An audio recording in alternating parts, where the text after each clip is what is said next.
I'm Bob Brill. He's Eric Kramera. Welcome to Kramera and Brill, a fantasy football podcast, now a video cast as well, and a regular NFL podcast. You can hear the podcast wherever you get your shows. Also, you can see the video cast on YouTube by going to my Bob Brill YouTube channel or by finding the links for all of this at kramerandbrill.com. That's the easiest way.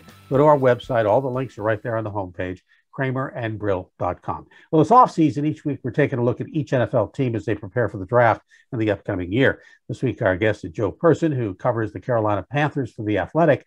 Joe, it's a real pleasure having you with us. Glad you could join us. Yeah, thanks for having me on, guys. You got it. Before we get to the Panthers and the huge trade for Sam Darnold, why don't you recap the season briefly that Carolina had? Well, of course, it was Matt Rule's first season and Teddy Bridgewater's first season here in Charlotte. And they were they ended up 5-11, which is about what I think it's exactly what I predicted them before the season. The fact that they won 5 games with Christian McCaffrey missing 13 of those games was really, I guess, not bad. I mean, they had a decent plug-in guy in Mike Davis, who has since left in free agency. But we got to see Joe Brady's offense. I don't think we got to see it with the long-term trigger man that they really were looking for, with Teddy Bridgewater kind of ended up being a kind of one-year rental. Well, I guess looking forward now, you've got Sam Darnold. And one thing that has stood out to me about him so far in the pros, and even going back to USC, is that he never seems to be all that consistent on the positive side of things. And to me, looking at him, what I've identified at least is there's some mechanical flaws that aren't consistent, and therefore his accuracy sometimes, his decision-making and so forth, isn't consistent either. Do you think with Joe Brady that we'll begin to see maybe some more of that? It'll be interesting. You're right, with Brady and now the first-year quarterbacks coach here, Sean Ryan, joining Matt Rule's staff. I mean, that will be their charge because, as you said, Eric, this was a guy who was very inconsistent with the Jets, kind of a turnover machine. Got sacked a lot. If you talk to his defenders and the Darnold support team, they'll tell you that he didn't really ever have a great offensive line. He didn't have a lot of weapons. And you hear, I did a story last week in which I talked to Mark Sanchez and Ryan Khalil. Ryan Khalil was there for one season with Darnold in New York. And they really, especially Khalil, questioned that Adam Gase system and saying that it didn't give Darnold a whole lot of room to grow. There were a lot of just sort of pre-programmed reads and checks, and he was to stick with it regardless of what he saw. So, yeah, it's the question. Like, is Darnold the man moving forward, or are the Panthers going to be at this same spot a year from now, still looking for a franchise quarterback?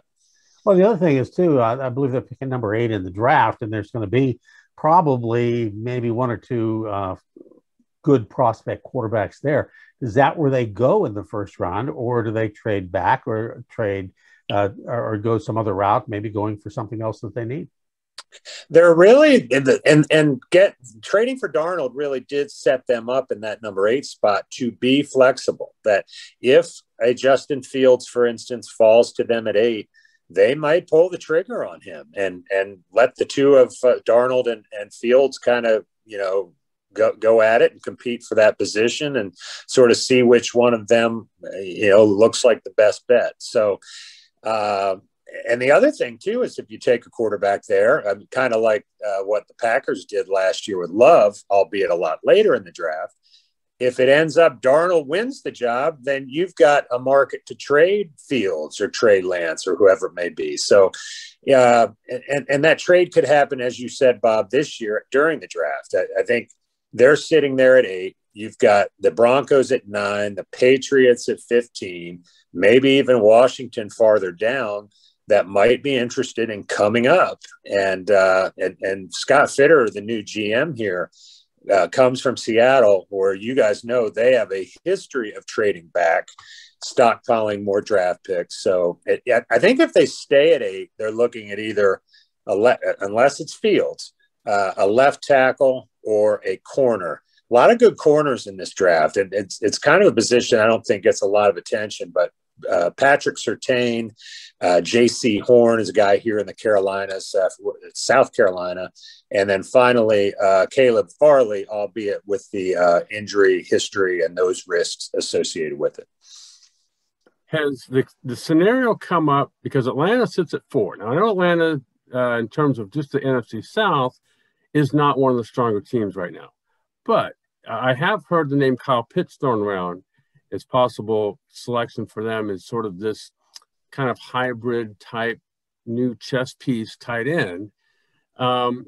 So could a player maybe like Notre Dame's Jeremiah Owusu-Koramoah be the type of hybrid type defender that, you know, that the NFL's defense is now going to with these types of offensive weapons? Yeah, it's a great question. And actually, the Panthers kind of went that route last year in the second round with Jeremy Chin out of Southern Illinois. He was a safety in college, of course, football championship subdivision, FCS. The Panthers really liked him, kind of got to know him at the Senior Bowl. He comes in, he played all over the field for this Phil Snow defense, primarily outside linebacker, but also played deep safety. He played some big nickel corner, played like maybe a handful of snaps at outside corner. So to your point, Eric, yeah, I think that is kind of the wave. Isaiah Simmons was drafted one spot. The Panthers picked Derek Brown at 7 last year. And of course, the Cardinals took Isaiah Simmons. A lot of people thought the Panthers would take Simmons, the Clemson guy, right up here, up the road from Charlotte. But like I said, they kind of got their own version of Isaiah Simmons and Jeremy Chin, who just had a fabulous rookie season. Our guest this week is Joe Person, who covers the Carolina Panthers for The Athletic. Joe, I want to ask you about Christian McCaffrey. You know, he's had the injuries the last couple of years. Is he fully healthy? Because I know the Panthers depend so much on him, so much like the Steelers used to do with Le'Veon Bell, and guys kind of get burned out when they get used so much. So what's his health status at this point? He is good to go. In fact, he could have played. Of course, he had 3 different injuries. Lucky for him and the Panthers, none of them were just crazy debilitating. One was a high ankle sprain. You guys know how those can take a while to come back from. Then he had an AC joint separation of the shoulder. And then he's training for that. And he readily admitted probably overtraining, and he pulled his quad.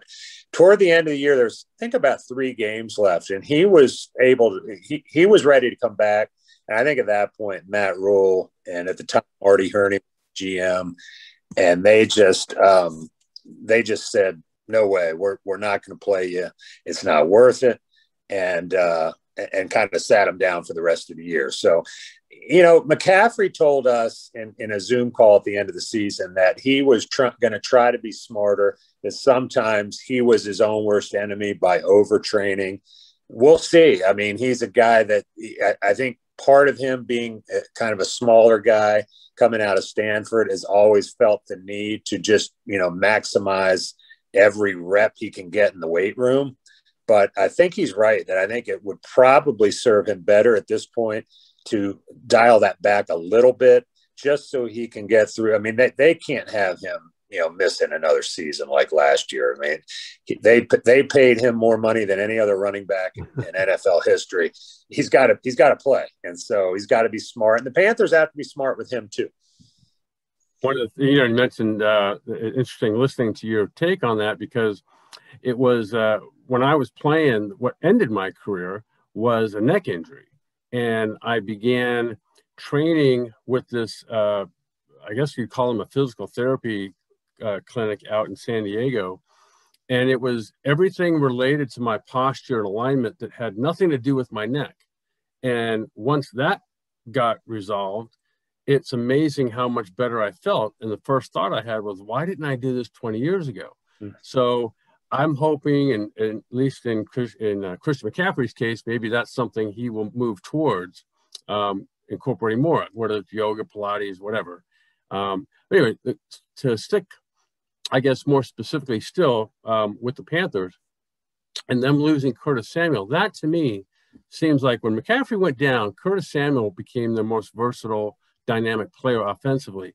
Now that he's gone, who do the Panthers possibly replace him with, if anything? Yeah, you're right, Eric. He's a unique player, and I don't know that they have anyone that fits real neatly into what he does. Of course, McCaffrey, very versatile, but McCaffrey is not going to go, they'll flex him out wide sometimes, but a little different animal than Curtis Samuel. They did sign David Moore out of Seattle to kind of replace Samuel in the slot.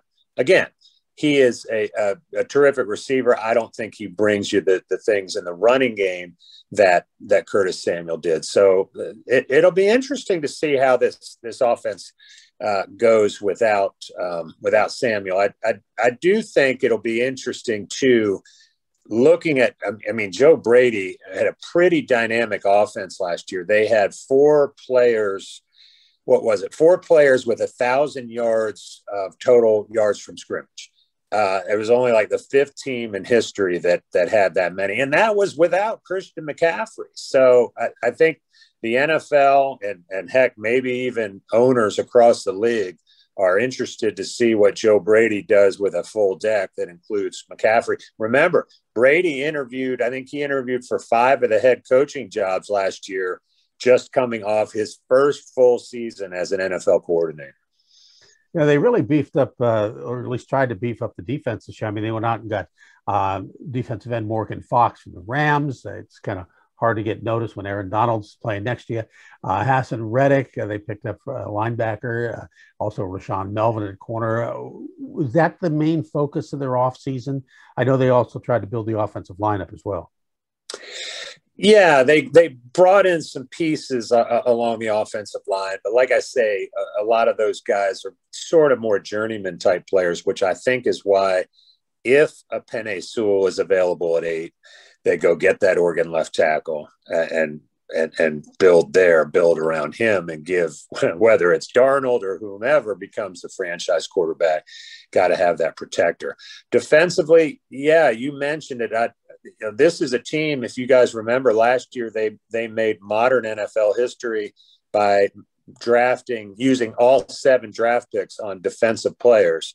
I mentioned Chin and Derek Brown, and there were several others. But so I think they were still, had some pieces missing there. So that's where the Reddick comes into play. He was a guy that Matt Rule knew at Temple, edge rusher, kind of lean and light to play every down in a 4-3 at defensive end. I think they're going to move him around the field, have him standing up a lot. And then real late in free agency, and again, it didn't get a lot of notice nationally, but they signed AJ Bouier, the longtime corner, former Pro Bowl corner, clearly guy in the back end of his career now. But if they could get a season or 2 from him at corner, that would really help things as they evolve as a defense. And it would not preclude them from taking one of those top corners in the draft. Yeah, I guess to step out of the Carolina Panthers bubble just for a minute and kind of look at the NFL kind of broader spectrum, I'll try not to get too long-winded with this question, but regarding this new 17th game that the Players Association for years has, stayed firm to not allowing. Now, all of a sudden, the CBA gets signed first. That's now 10 years, what would normally be 5 or 6 years. And now the owners, the first thing they do is extend the thing to 17 games.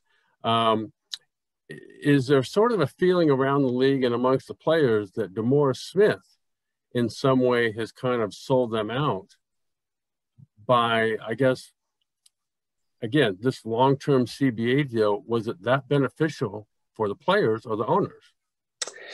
Yeah, it's a fair point. I will say that during the negotiations, I think, whether DeMaurice made it clear or not to the players should have known, it was, that they were negotiating for this, that the 17th game was going to happen. When they allowed that little, kind of caveat in the new CBA, there was never a question that the owners weren't going to use it.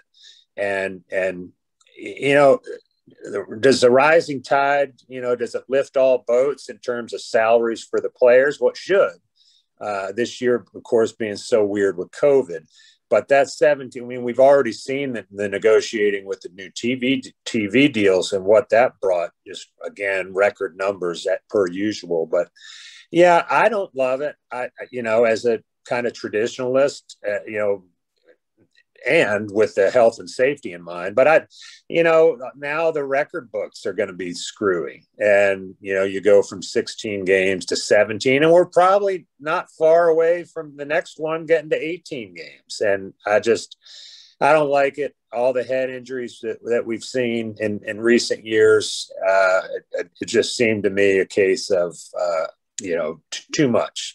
You know, I don't want to call it greed, but I don't know that there's another word for it. Most decisions these days, or all days, are made with that in mind, for sure. Well, you know, the one thing about it too is in the last five years at least, there's been a de-emphasis on the preseason games where players your regular players aren't playing anyway. You know, I mean, how many downs did actually starting quarterbacks play in the preseason games? Because obviously they don't want to get hurt. A lot of them feel that, they don't need it. Their teams feel they don't need it as much. So they're spending their time evaluating younger players. And a lot of those guys didn't want to, you know, have 4 preseason games. So now we extend the other end of the season. And I think you're right. I think it's not far away from 18. And when it comes to the statistics, you know, it used to be 1,000-yard rusher was a pretty big thing.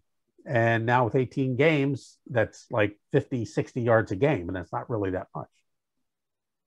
Yeah, the whole thing, it's been a fascinating offseason, too, when you look at all these teams that through the union have been voicing their kind of displeasure with the OTA program, and which started this week with teams and players able to get back in the buildings for weightlifting and conditioning. I think last year, these players, especially as you said, Bob, the veterans, they looked at this, you know, that their off season. I mean, they, you know, 98% of them now go and work out with personal trainers and come back in great shape. They don't really need to be in the building, at least for the first phase or two of OTAs. And they saw last year, I mean, actually injuries were down a little bit with no OTA program. And you know, kind of everybody off on their own until training camp. So we've had 19 teams out of the 32 come out and say that they won't be participating in the voluntary phase of the off-season program. And I think probably the other 13 teams there's going to be a level of that with them too. I just think that they just didn't want to go through the formal announcing of it. So that's been, to me, that's been a fascinating kind of subplot of this offseason. Interesting you brought that up, because that's one of the questions I was going to ask you was, is it just a coincidence that 3 of the 4 teams, the one being Carolina, have all said we're not participating? Carolina hasn't said that. Do you think their players will step out of the voluntary part of the off-season training, or is that something you think they may look at now and say, hey, well, if these other teams aren't, if we do, we can at least get a head start on the off-season?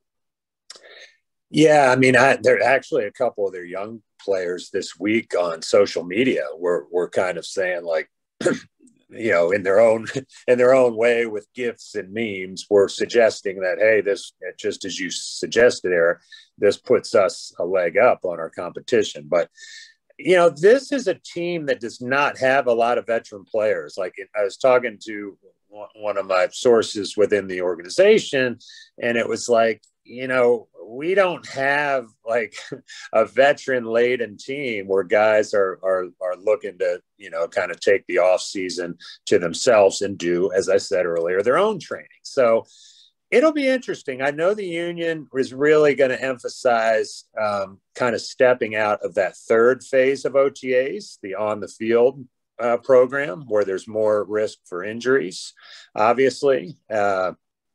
You know, that at least the third phase is still voluntary on the field. And then you get to the fourth phase, which is just the mandatory mini camp. But I don't know. It'd be weird. I don't know how you do a mini camp. Just, I guess you could. You'd scale it back. But I'm in, you'd like to think that they can come to some sort of compromise, but I get where the players are coming from. Look, we did this last year. There was really no drop off in play. And as I said, the union says the injuries were down after having not had a traditional offseason. So why not? Final question for you, Joe, and that's regarding the status of Teddy Bridgewater. Not coming back, backup quarterback. Are they in a position to trade him or cut him, or what's the situation there? Yeah, they're trying to trade him, and I think the issue now is every team knows that if the Panthers don't trade him, they're going to cut Teddy Bridgewater, and so does a team like Denver, let's say, want to give up a 5th or a 6th round pick for Bridgewater? I think the Panthers obviously would hope so, and he's got $10 million guaranteed right now. It's another $7 million guaranteed at week 1. So the Panthers are going to have to, if they want to do a deal, they're going to have to take on some of that salary and pay that down to make sure and help see that get done. But yeah, I think his time here is done. I think I like Teddy Bridgewater. I think he is a probably one of the best backups in the league right now. And I think, we saw him go 5-0 in New Orleans when Breeze was hurt 2 years ago. But over the course of a 17-game season now, I think you just see his limitations. And, he does not look like – I think he could get you a team to the playoffs, but he does not look like a guy that would kind of get you all the way to the distance. All right. Our guest this week, Joe Person, who covers the Carolina Panthers for The Athletic. And there you have it. Kramera and Brill, a fantasy football podcast, and now an NFL video cast as well. And you can hear the podcast on iTunes, Stitcher, Libsyn, radio.com, which is now Odyssey, and wherever you get your podcasts. Now you can also see the video cast on YouTube by going to my Bob Brill YouTube channel, or by finding the links for all of this at kramerandbrill.com. That's the easiest way. See it right there on the bottom of your screen, kramerandbrill.com. Joe Person of The Athletic, my friend and colleague Eric Kramer, I'm Bob Brill. We'll see you next time.